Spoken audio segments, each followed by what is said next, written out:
Good evening everyone, I am doctor Manish Jaiswal. इस video में हम लोग बात करने वाले हैं उस 4 इंपॉर्टेंट बेसिस के बारे में जिसके आधार पे नीट 2023 के एग्जाम को पोस्टपोन करने की बात चल रही है। साथ ही साथ हम लोग डिस्कस करेंगे कि नीट 2023 जो कि 7 मई को आयोजित होने वाला है, जिसके लिए अब 10 दिन से भी लगभग कम समय बचे हैं, उसके एडमिट कार्ड को आपको कैसे डाउनलोड करना है। तो चलिए वीडियो शुरू करते हैं। बात ये कही जा रही है कि कोविड के केसेस बढ़ रहे हैं, इसलिए नीट के एग्जाम को पोस्टपोन कर देना चाहिए और एटलीस्ट 1 मंथ पोस्टपोन कर देना चाहिए। कोई गारंटी नहीं है कि 1 महीने के बाद कोविड के केसेस नहीं बढ़ेंगे, इसलिए ये रीज़न तो मुझे बहुत ज़्यादा वैलिड नहीं लगता। सेकंड, जो ड्रॉपर 2022 नीट 2022 का जिन्होंने एग्ज़ाम दिया था ड्रॉप लेकर, उनके लिए प्रिपरेशन का कम टाइम मिला है क्योंकि उनकी काउंसलिंग लेट तक चली है। ये रीज़न भी मुझे जेन्युइन या वैलिड नहीं लगता, क्योंकि आप 1 साल 2 साल 3 साल ड्रॉप लेते हैं, इसको एनटीए से कोई लेना देना नहीं है, ठीक है।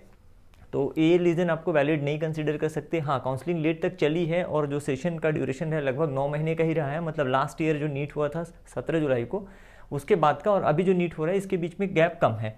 तो मैं ये चीज़ मान सकता हूँ, लेकिन आप पहले से प्रिपरेशन कर रहे हैं इसलिए इसको भी कंसीडर नहीं किया जा सकता है। कुछ स्टेट में बोर्ड एग्जाम क्लैश हो रहा है, जैसे कि पंजाब का मुझे पता चला है कि पंजाब स्टेट में बोर्ड एग्जाम क्लैश हो रहा है। ये एक वैलिड रीज़न हो सकता है, तो इसका कुछ सॉल्यूशन निकाला जा सकता है। जैसे कि मुझे जहाँ तक ध्यान है कि एक बार ओडिशा में तूफान आया हुआ था, तो उस साल ओडिशा का जो नीट का एग्ज़ाम है वो थोड़ा सा डिले हुआ था। तो मे बी ऐसा पॉसिबल है सभी स्टेट में नीट का एग्ज़ाम पोस्टपोन ना किया जाए। अगर कोई स्पेसिफिक दिक्कत हो रही है पर्टिकुलर स्टेट में, तो उस स्टेट के लिए एग्ज़ाम बाद में कराया जा सकता है। एक संभावना है।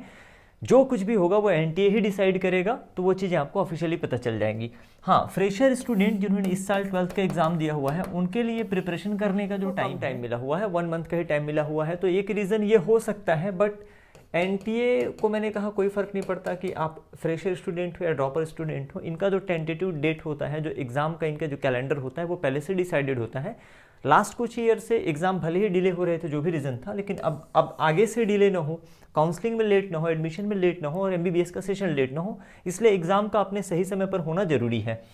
एक वैलिड रीज़न ये हो सकता है, लेकिन इसके लिए भी मैंने कहा कि पूरे लगभग 21 लाख लोगों ने नीट 2023 का फॉर्म सबमिट किया हुआ है और 21 लाख लोग एग्ज़ाम देने वाले हैं। तो इन कारणों से एग्ज़ाम को पोस्टपोन करना कहीं से मुझे जायज़ नहीं लगता। डाउनलोड कैसे करना है आपको एडमिट कार्ड, ठीक है। तो सबसे पहले आप लोग नीट 2023 एडमिट कार्ड डाउनलोड करने के लिए इसके ऑफिशियल वेबसाइट पर चले जाएं, neetnta.nic.in पर। उसके बाद होम पेज पर जब आप जाएंगे तो NEET exam city intimation slip पे आपको क्लिक करना है।